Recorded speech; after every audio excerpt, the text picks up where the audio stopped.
Assalamualaikum warahmatullahi wabarakatuh.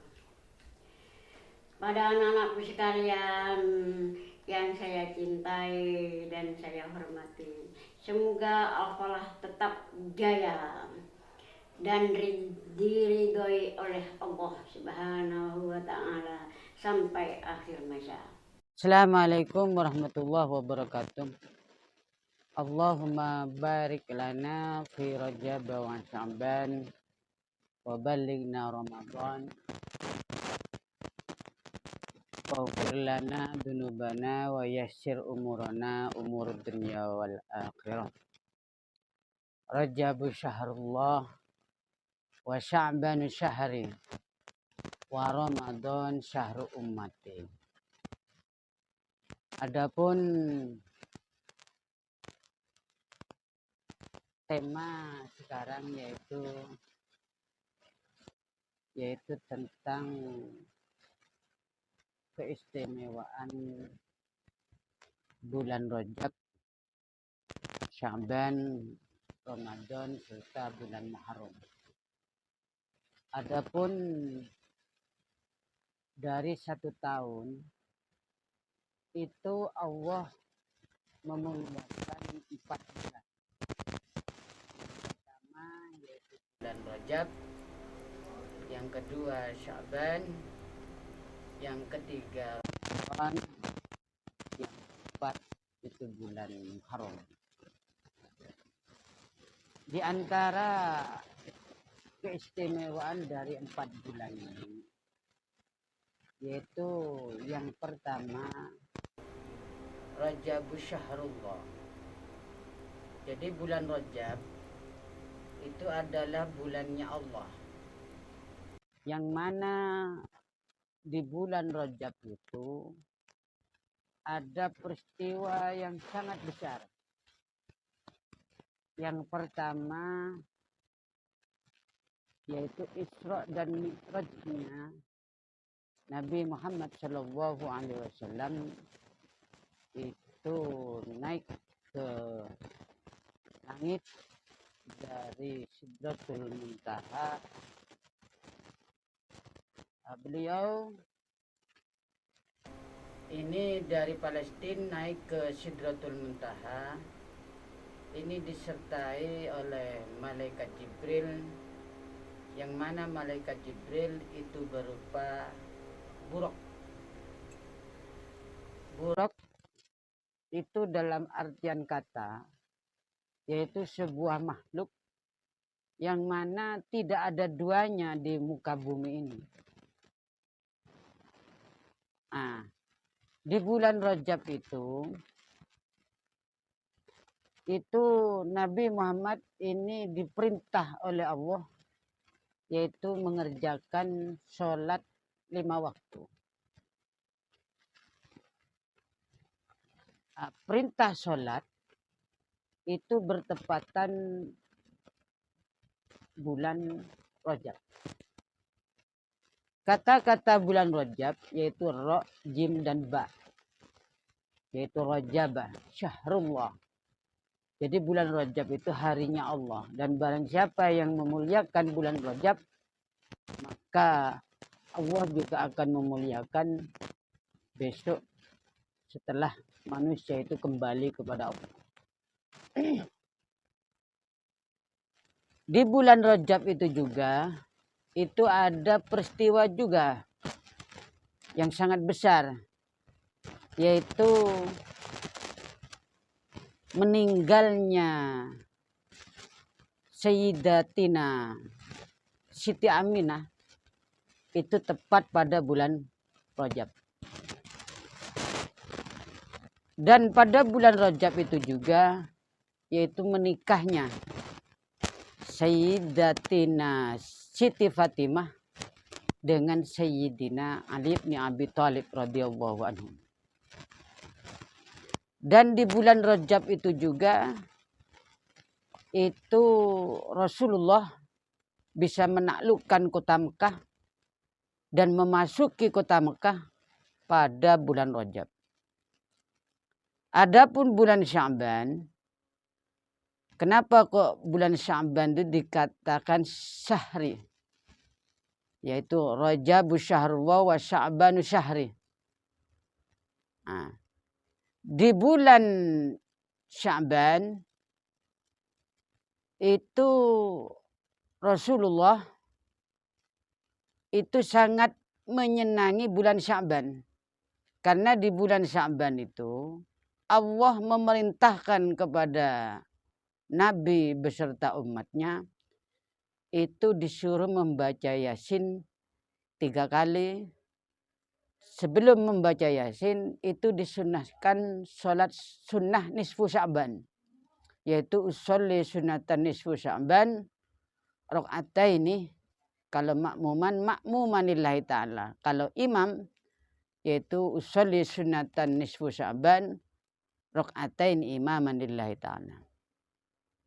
Kenapa kok di bulan Sya'ban itu dikatakan harinya Nabi besar Muhammad SAW? Itu karena di bulan Sya'ban itu Nabi Yunus alaihissalam itu ditelan oleh ikan nun setelah 40 hari 40 malam di perut ikan nun.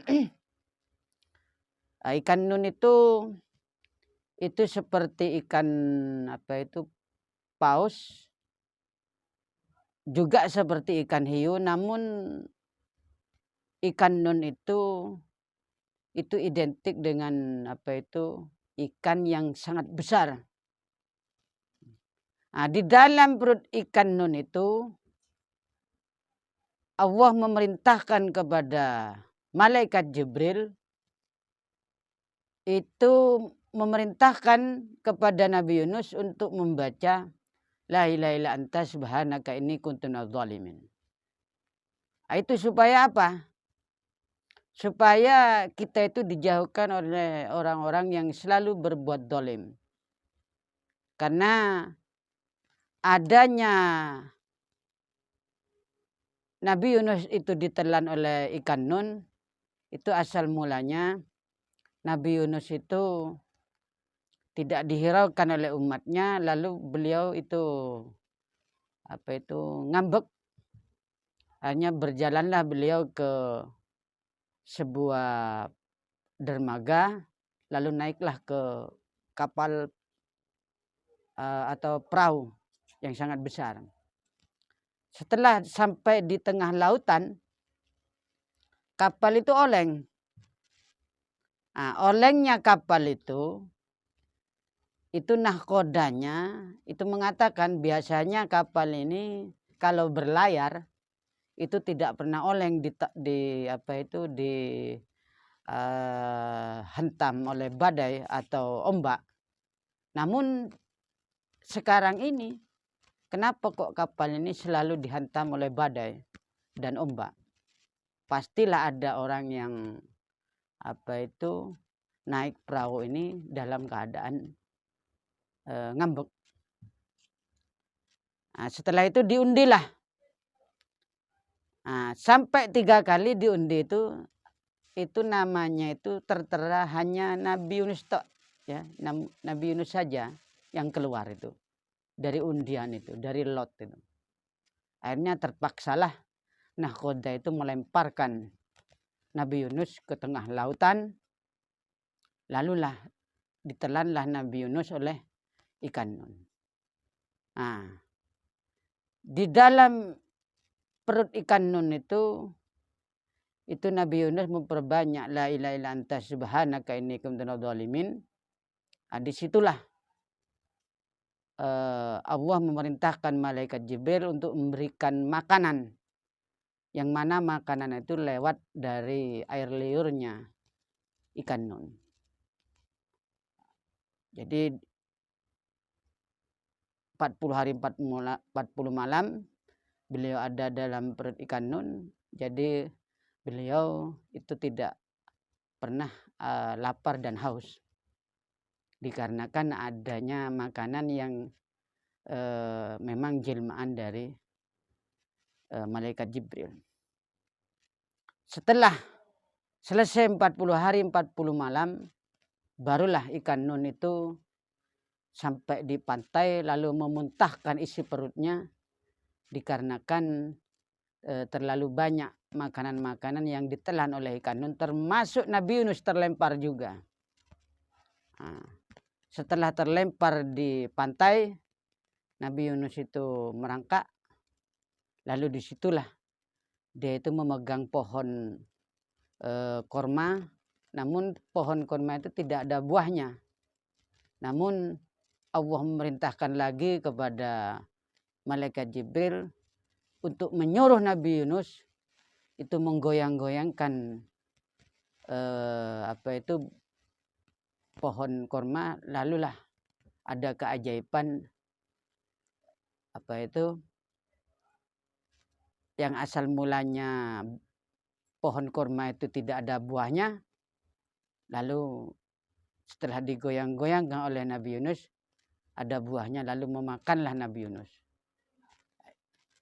Lalulah Nabi Yunus kembali kepada umatnya, yaitu tepat pada bulan Sya'ban. Jadi saya mohon kepada kaum muslimin, muslimat, perbanyaklah membaca la ilaha illa anta subhanaka inni kuntu dzalimin itu pada bulan nisfu Sya'ban. Terus ada lagi yaitu wa Ramadan syahru ummati. Jadi bulan Ramadan, kenapa kok harinya umat muslim? Iya, karena di situ ada peristiwa yaitu nuzulul Quran. Yaitu Nabi Muhammad mendapatkan wahyu dari Allah itu berupa kitab Al-Quran, itu tepat pada bulan Ramadan. Makanya di bulan Ramadan perbanyaklah membaca ayat-ayat suci Al-Quran di musola maupun di masjid. Itu diadakan taraweh setelah sholat isya, setelah taraweh itu diadakan tadarusan. Karena nuzulul Quran ini biasanya kalau di pondok-pondok pesantren itu mulai dari awal bulan Ramadan sampai berakhirnya puasa di bulan Ramadan, yaitu Hari Raya Idul Fitri. Karena tidak ada batasan bahwa nuzulul Quran itu katanya itu ganjil, ada malam 21 hari, ada malam 23 hari. Namun Allah merahasiakan, yaitu nuzulul Quran itu di situ ada ayat itu yang menerangkan inna anzalnahu fi lailatul qadr, yaitu malam Lailatul Qadar. Malam Lailatul Qadar itu memang dirahasiakan oleh Allah karena dikarenakan bahwa malam Lailatul Qadar itu adalah malam yang mana malam itu diperuntukkan bagi orang-orang yang soleh dan yang perempuan solehah, itu disuruh membaca ayat demi ayat, surah demi surah, yaitu bagian-bagian dari Al-Quran. Terus kenapa kok ada bulan Muharram yang sangat dimuliakan oleh Allah? Iya, karena pada bulan Muharram itulah Rasulullah itu bulan kesedihan karena Sayyidina Abdullah itu meninggal pada bulan Muharram. Jadi Rasulullah itu ditinggal oleh ayahandanya itu tepat pada bulan Muharram. Makanya di bulan Muharram itu diadakan santunan anak-anak yatim, karena barang siapa yang menyantuni anak-anak yatim pada bulan Muharram mulai dari tanggal 1 sampai tanggal 30, maka dia berhak akan berkumpul dengan Nabi Muhammad. Karena apa?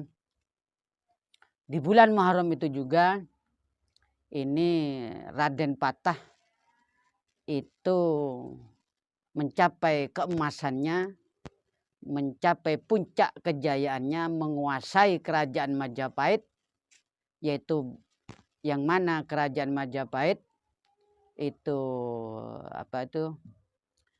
ditumpas oleh Raden Patah. Itu tepat pada bulan Muharram, dan sampai-sampai pusat pemerintahan dipindah ke Bintaro Demak, yaitu di Jawa Tengah sana. Nah, itu peristiwa-peristiwa besar yang ada di bulan Muharram. Mudah-mudahan pemirsa dan juga kaum muslimin dan muslimat, yaitu dalam 1 tahun ini ada yang namanya Arba'atu Hurum, yaitu ada 4 bulan yang sangat dimuliakan oleh Allah. Yang pertama itu bulan Rajab, yang kedua itu bulan Sya'ban, yang ketiga itu bulan Ramadan, dan yang keempat itu bulan Muharram. Mudah-mudahan kita semua ini bisa mengambil hikmah peristiwa-peristiwa yang ada di bulan Arba'atu Hurum itu yang tadi. Mudah-mudahan kita semua ini oleh Allah ini diberikan kelancaran rezeki, umur yang panjang dan barokah, dan juga apa yang menjadi niat dan hajat kita mudah-mudahan selalu senantiasa dikabulkan oleh Allah. Nabi Khidir itu berpesan kepada kita semua, manusia lahir ini tidak membawa apa-apa, dan mati pun juga tidak membawa apa-apa. Manusia lahir disambut dengan tangisan, manusia mati pun juga disambut dengan tangisan. Apa yang kita kerjakan, apa yang kita amalkan, apa yang kita miliki di dunia ini hanyalah titipan dari Allah Subhanahu wa Ta'ala, dan kelak kita akan mempertanggungjawabkan di hadapan Allah Azza wa Jalla. Kecepot gulana merah, salah lopot nyon sepora. Wal muafiq ila aqwamit thariq. Assalamualaikum warahmatullahi wabarakatuh. Bismillahirrahmanirrahim. Alhamdulillahirabbil alamin. Hamdan syakirin, hamdan na'imin, hamdan yuafi ni'amahu wa yukafi majida. Ya Rabbana lakal hamdu kama yanbaghi li jalalika wa 'azimi sultanik. Allahumma sholli sholatan tunjina biha min jami'il ahwali wal afat, tatagni lana biha ya Allah min jami'il hajat, wa tutahhirna biha min jami'i syai'at, wa tarfa'una biha indaka a'lad darajat, wa tuballighuna biha aqsal ghayat min jami'il khairati fil hayati wa ba'dal mamat. Allahumma inna nas'aluka imanan da'ima, wa nas'aluka qalban khashi'an, wa nas'aluka ilman nafi'a, wa nas'aluka amalan sholiha, wa nas'aluka dinan qayyima, wa nas'aluka khairan katsira, wa nas'aluka tamama 'alal 'afiyah, wa nas'aluka syukra 'alal 'afiyah, wa nas'aluka ghina 'anil nas. Ya Rabbana taqabbal minna salatana wa syiyamana wa qiyamana, wa tahussu anna wa tadirra anna wa ta'abbadana wa tammim taksiruna. Ya Allah, ya Allah, ya Arhamar Rahimin, jayakanlah al-falah ini sampai akhir masa. Amin amin ya rabbal alamin. Rabbana la tuzigh qulubana ba'da idh hadaitana wa hab lana min ladunka rahmah innaka antal wahhab. Rabbana atina fid dunya hasanah wa fil akhirati hasanah wa qina adzabannar. Wa sallallahu ala sayyidina Muhammadin wa ala alihi wa sahbihi wa sallam. Walhamdulillahi rabbil alamin.